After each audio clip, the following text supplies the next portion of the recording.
My wife denied me intimacy every night after our wedding for a whole month. When I confronted her, she said, "My body, my choice, you have no right." So, I filed for the marriage to be dissolved by the court. What happened next was rather unexpected. Hello, thank you for your continuous support, this means a lot to us. If you enjoy the stories we share, kindly subscribe to this channel. It will be great if you can leave a comment on which city you're watching from, we might just give you a shout out in our next story. Today's special shout out goes to Jennifer King from West Sussex, UK. We are glad you enjoy our stories. Now, let's dive into the details of today's story. I stood at the altar, my palms sweaty, my heart hammering like it was trying to break free. Elena looked perfect, her white dress hugged her curves, her smile lit up the room, and her eyes locked on mine like I was the only man alive. I'd known her for 2 years, and every moment had led to this, our wedding day. My brother Mark, my best man, elbowed me with a grin. "You're a lucky bastard, Dan," he whispered loud enough for the front row to chuckle. I smirked back, believing it. The vows came easy, promises of forever sealed with a kiss that tasted like hope. If I'd known then what I'd know a month later, I'd have walked away right there. The reception was a blur of toasts and laughter. Mark stole the mic, slurring a speech about how I'd always been the big brother who had it all. People laughed, I clapped him on the back. Elena danced with me, her body close, her laugh soft in my ear. I thought it was the start of something real. That night, we stumbled into our new home, my place, now ours, exhausted but happy. I reached for her, expecting the closeness we built over months of dating. She pulled away sharp and sudden. "Not tonight, Daniel," she said, her voice clipped. "My body, my choice." I froze, confused, but nodded. Weddings are stressful, I told myself, she'd come around. She didn't. Night after night, it was the same. I'd lean in, hoping for a spark, and she'd turn cold, arms crossed, anywhere but on me. "My body, my choice," she'd repeat like a mantra carved in stone. I'd lie there staring at the ceiling, wondering what I'd done wrong. Was it me? Was she regretting the marriage already? I tried talking to her, asking if she was okay, if I could help. "I'm fine," she'd snap, then bury herself in her phone. The screen glowed late into the night, her fingers tapping out messages she wouldn't let me see. I'd ask if she was texting. "Work," she'd say, too quick, too flat. I wanted to believe her. Days turned into weeks, and the distance grew. She'd leave the house for hours, errands, she claimed, and come back with nothing to show for it. I'd catch her smiling at her phone, a private little curve of her lip she never showed me anymore. At dinner, she'd pick at her food, answering my questions with one-word grunts. "How was your day?" I'd ask. "Fine," she'd mutter. I started noticing things I'd ignored before, how she'd linger over my questions about money, asking about my construction business, my savings, my plans. "Just curious," she'd say with a shrug. I built that company from nothing, poured my life into it. Her interest felt off, like she was cataloging me instead of caring. Mark was around more than usual too. I'd given him a job at the company a year back, project manager, decent pay. He'd stop by the house unannounced, claiming he needed to check in about work. He'd flop onto the couch, crack a beer, and ask about Elena. "How's the wife treating you?" He'd say, smirking like it was a joke. I'd laugh it off, say she was settling in. He'd nod, but his eyes would flick to her when she walked in, and she'd give him this quick, tight smile. I told myself it was nothing, brothers and wives get along, right? But it nagged me, a splinter I couldn't pull out. By the end of the first month, I was a wreck. I'd lie awake while she typed, the blue light of her phone casting shadows on the wall. I'd stopped reaching for her, rejection stings less when you don't try. One night, I couldn't take it anymore. I waited till she fell asleep, her phone buzzing softly on the nightstand. I didn't touch it, snooping felt dirty, but the sound wouldn't stop. The next night, I heard her voice low, hushed, coming from the bathroom. I pressed my ear to the door, my heart pounding. "Just wait," she whispered. My stomach dropped. Who was she talking to about me? I stepped back, the floor creaking under me. The whispering stopped, she came out a minute later, phone clutched tight, her face blank. "Who are you talking to?" I asked, keeping my voice steady. "Work," she said, rushing past me. At midnight, I pressed her. She spun on me. "I didn't," she said, her voice dropping. That was the moment I decided I wasn't letting this slide. I'd watch her figure out what she was hiding. I didn't know then how deep the lie went, how it had ripped my life apart, but I knew one thing, the woman I married wasn't who I thought she was, and I was damn sure going to find out why. A month into my marriage, I was done playing. Elena's cold shoulder had turned into a wall, and I was tired of crashing into it. Her "my body, my choice" line had gone from a sting to a slap, and I couldn't shake the feeling she was hiding something. I'd catch her staring at her phone, smirking at messages she kept away from me, or slipping out for errands that lasted hours. I'd ask where she'd been, and she'd toss me a vague answer before shutting down. I wasn't a jealous guy, not before her, but doubt had taken root, and it was growing fast. I decided to confront her. It was a Friday night, the house quiet except for the hum of the TV. I wasn't watching. She sat on the couch, legs tucked under her, texting like her life depended on it. I took a breath, steadied myself. "Elena, we need to talk," I said, keeping my tone even. She didn't look up. "About what?" she muttered, thumbs still flying. "About us.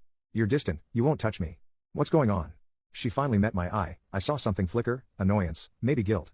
"Nothing's going on," she said sharp. "I'm just not in the mood. You don't own me, Daniel." The words hit like a brick. I stood there, jaw tight, searching her face for a crack. "I'm not trying to own you," I shot back. "I'm trying to understand my wife."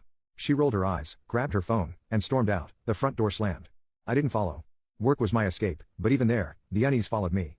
My construction company was my pride, 10 years of sweat and late nights built from a single truck to a crew of 20.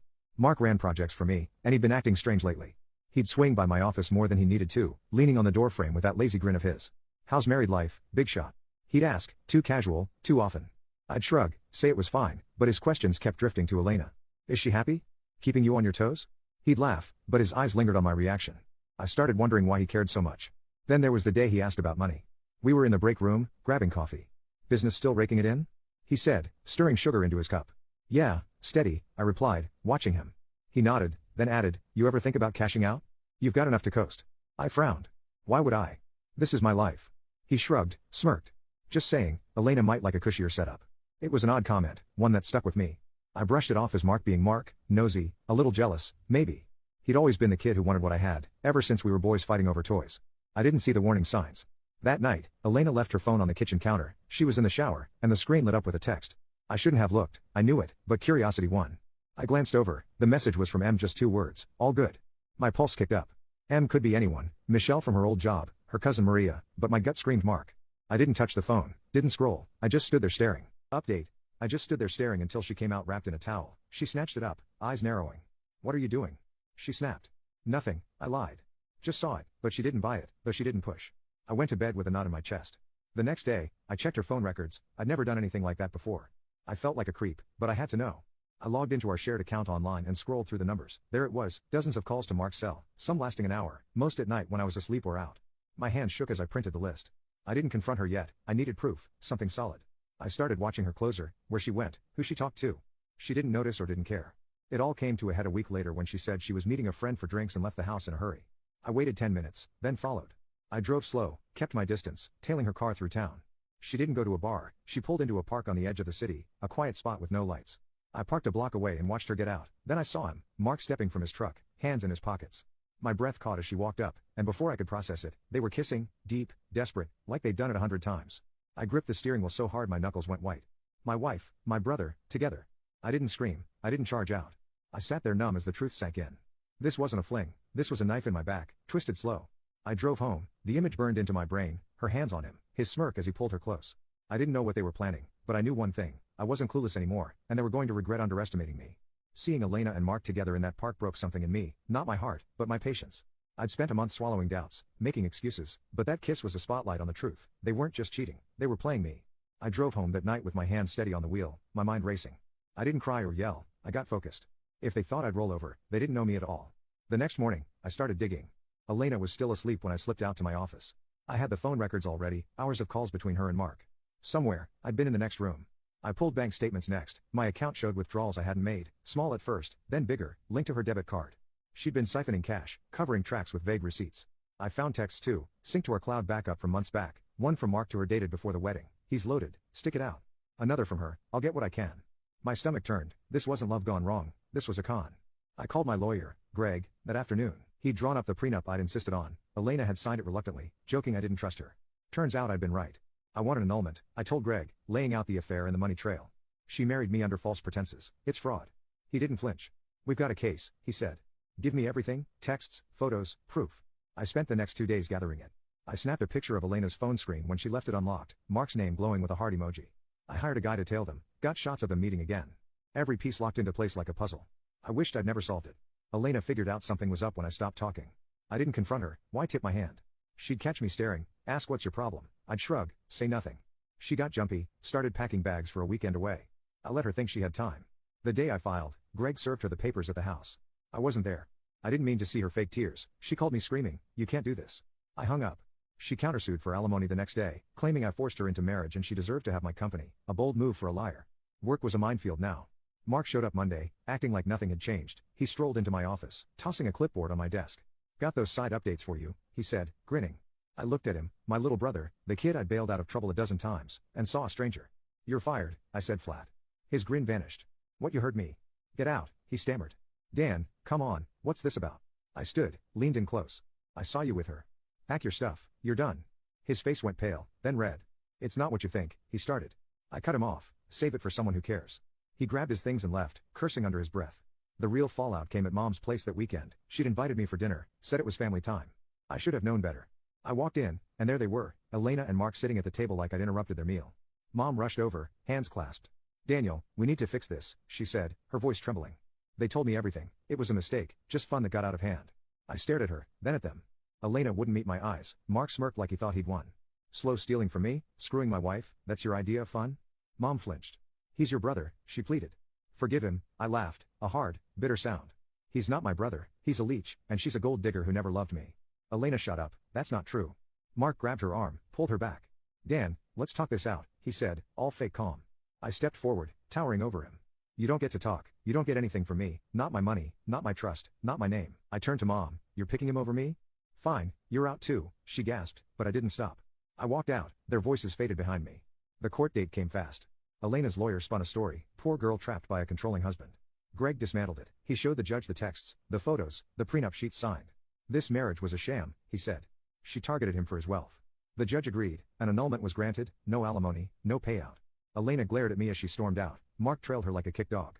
I didn't feel triumph, not yet, I felt empty but free. That night, I sat alone in my house, our house, now mine again. The silence was loud, but it was mine. They'd lost, I'd won, but it wasn't over. I knew Elena, she'd try something, and Mark would follow her lead. I wasn't done with him yet. Winning in court felt good, but it wasn't enough. Elena and Mark had ripped my life open, and I wasn't about to let them slink away with a shrug. They'd underestimated me once, thought I'd fold, lick my wounds, and let them move on. I'd spent years building my company, my name, my trust. They didn't get to trash it and walk free. I'd make sure they felt the fallout, every jagged piece of it. Elena struck first, a day after the annulment. My phone buzzed with notifications. Her social media posts were public for the world to see. Trapped in a loveless marriage, she wrote. He controlled me, took everything.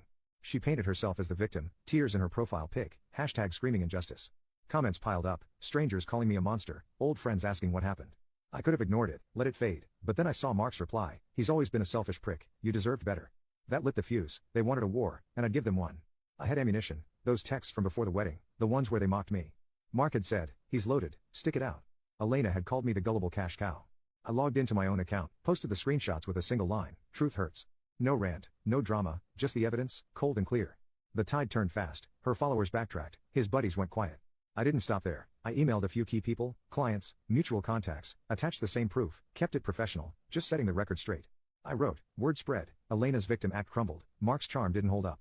He tried to hit me where it hurt, my business. I got a call from a site foreman, Pete, saying Mark had shown up at a job, talking trash to the crew, saying I fired him for no reason. Final update, Pete told me Mark tried to poach a few guys for a new gig. I clenched my jaw, thanked Pete for the heads up. I trained my team well, loyalty ran deep. No one took Mark's bait, but I wasn't leaving it to chance. Sarah, my office manager, stepped up. She'd been with me 5 years, sharp as a blade, and she never liked Mark. Let me handle it, she said. She tipped off our suppliers, let slip what he'd done. By week's end, no one in town would touch him for work, he was radioactive. The family mess came next. Mom pulled her stunt a week after the court ruling. I got a text, dinner at my place, 6 p.m. we need to talk. I almost said no, but curiosity dragged me there. I walked in, it was an ambush. Elena and Mark at the table, Mom hovering like a nervous referee. Daniel, sit, she said, voice soft. We can fix this. I stayed standing. Fix what? Them screwing me over? Elena piped up. You're overreacting. It wasn't personal. Mark nodded, all puppy eyes. We messed up, Dan. Let's move past it. I looked at Mom, waiting for her to back me. She didn't. They're sorry, she said. He's your brother. I lost it, quietly, the way rage cuts deepest. Sorry doesn't undo a year of lies. He's not my brother, he's a thief. And her eye pointed at Elena, she's a user who played us all. Mom teared up. You're tearing this family apart. I stepped closer, voice low. They did that. You're just picking their side. Mark stood. Come on, man, I cut him off. Don't. You're nothing to me now. I turned to Mom. Call me when you figure out who your son really is. I left, their protests echoing behind me. That was the last time I stepped foot in her house. Back home, I took stock. My company was solid, clients stuck by me, profits held steady. Sarah kept things running, even brought me coffee one morning with a quiet, you're doing good, boss. I nodded, grateful for her. But the fight wasn't over. Elena's posts had slowed, Mark's job hunt was dead, but I knew them. They'd regroup, try something desperate. I kept my guard up, checked my accounts daily, locked down my life tighter than ever. Then it came. Late one night, my phone pinged, a text from Elena. No name, just her number. You'll regret this. No context, no threat.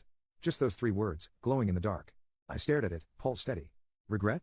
I'd felt plenty, trusting her, hiring Mark, believing Mom's excuses. But this? Making them pay? That wasn't regret. That was justice. I didn't reply. I forwarded it to Greg, told him to keep it on file. Whatever she was planning, I'd be ready. I leaned back, the house silent around me. I'd lost a wife, a brother, a mother. Not the ones I thought they were, but shadows wearing their faces. It hurt, sure, but it also cleared the board. I was alone. But I was in control. And control was something they'd never take from me again. Elena's text, "You'll regret this," hung over me like a shadow. But I wasn't scared. I'd seen her worst, felt Mark's knife in my back, and I was still standing. Whatever she had left, I'd face it head on. I'd spent too long being the mark in their game. Now, I was the one calling the shots. A week later, Greg called. "She's filed a motion. Claims you coerced her into the prenup.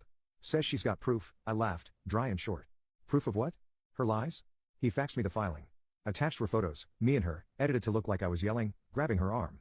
Fake as hell, but convincing if you didn't know better. She'd paired them with an affidavit swearing I'd threatened her into signing. My blood boiled, but I stayed calm. "Can we fight this?" Greg didn't hesitate. "Oh, we'll bury it." The hearing was set fast. Elena pushed for a quick win, probably hoping I'd settle. I walked into the courthouse, Greg at my side, and saw her across the room. She wore a demure dress, eyes red like she'd been crying. Mark wasn't there. Guess he bailed on her too. Her lawyer strutted up, all smug, laying out the doctored pics and her sob story. "Mr. Carter intimidated my client," he said. "She feared for her safety." The judge, a no-nonsense woman with sharp eyes, flipped through the evidence, unimpressed. Greg went to work. He pulled metadata from the photos, timestamps showing they'd been altered post-annulment. He showed the original texts, her calling me the cash cow, proving her motive. "This isn't coercion," he told the judge. "This is revenge from a woman who lost her scam." I took the stand. Kept it simple. She married me for money. When I caught her with my brother, she turned on me. Those pictures? Lies. The judge didn't blink. She ruled in 10 minutes. Motion denied. Case closed. Elena's face twisted as she stormed out, her lawyer muttering apologies. I didn't smile. I just walked away. Free. For good. Mark showed up that night. I was on my porch, sipping a beer, when his truck rolled in. He climbed out, hands up like he was surrendering. "Dan, hear me out," he said, voice shaky. I set the bottle down. Stood. "You've got 30 seconds. He stumbled over his words. Lost his job prospect. Elena dumped him. Mom wouldn't stop crying. "I screwed up," he said. "I'm sorry. You're my brother." I stepped closer. Looked him dead in the eye. "You stopped being my brother the day you chose her over me. You don't get a second chance to stab me in the back." He flinched, tried to argue. "Get off my property," I said, final. He left, tail between his legs. I didn't watch him go. Mom's letter came the next day. Handwritten. 2 pages of guilt trips. "You're breaking my heart, Daniel. He's your blood. We're family." I read it once. Saw her siding with him again. Blaming me for the mess they made. I lit a match, held it to the corner, watched it burn in the sink. Family doesn't betray you, then demand forgiveness like it's their right.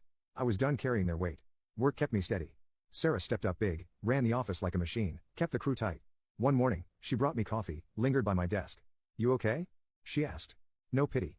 Just real. I nodded. "Getting there." She smiled, small but warm. "Good. You deserve it." I looked at her, steady, smart. Someone who'd stuck by me when the rest fell apart. Maybe it was too soon. Maybe it was nothing. But I asked her to grab a drink after work. She said yes. It wasn't a fix. But it was a start. The last piece fell into place a week later. I drove out to the edge of town, a spot overlooking the city where I used to go to think. I stood there, hands in my pockets, taking it in. I'd lost a lot. Elena's fake love. Mark's loyalty. Mom's blind faith. It had hurt, carved me hollow for a while. But I'd fought back. Stripped them of their power over me. My company was mine. Stronger than ever. My life was mine. No strings left to pull. I thought about Elena's text. Her last jab. Her empty threat. Regret? I didn't feel it. I trusted too easily, sure. But that was on me. I learned. Sharpened up. Cut the dead weight. They gambled on me breaking. I bet on myself. And won. The sun dipped low, and I let out a breath I didn't know I'd been holding. I wasn't the man I'd been a year ago, soft, hopeful, blind. I was harder now. Clearer. And for the first time in months, I felt solid. I turned back to my truck. Ready for whatever came next. They'd lost. I triumphed.